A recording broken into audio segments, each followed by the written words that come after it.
ትርፍ ጊዜ። ጊዜን በእውነት የሚያከብር ሰው ትርፍ ጊዜ የለውም። ምክንያቱም እያንዳንዱ ጊዜው ትርጉም ባለው ኃላፊነት የተሞላ ነውና። ትርፍ ጊዜን የሚያገኙ ሰዎች ብዙውን ጊዜ በሕይወታቸው ውስጥ ባዶ ቦታ ያላቸው ናቸው፣ ዓላማ ያጡም ናቸው። ይህም አሳዛኝና አደገኛ ሁኔታ ነው። ከፍተኛ ጥረት ያላቸው ሰዎች በመንፈሳዊ፣ በትምህርት ወይም በዓለማዊም ቢሆን ትርፍ ጊዜ የላቸውም። ዓላማም ሕይወትን ትርጉም ባለው እንቅስቃሴ ይሞላል። ትርፍ ጊዜ ብዙውን ጊዜ የሚከሰተው ጊዜ በጥበብ እንዴት መጠቀም እንዳለበት ካለማወቅ ነው። አንድ ሰው ጊዜውን በሚገባ መጠቀምን ከተማረ በኋላ ይህ ችግር ይጠፋል።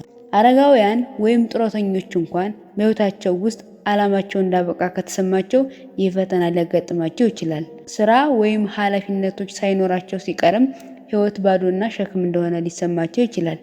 እነዚህ አረጋውያንም ቀኖቻቸው ውጤታማና ትርጉም ያላቸው እንዲሆኑላቸው መንገዶችን መፈለግ አለባቸው። የዚህም መንፈሳዊ ግቡ ጊዜን መግደል ሳይሆን ከእርሱ ጥቅም ማግኘት ነው።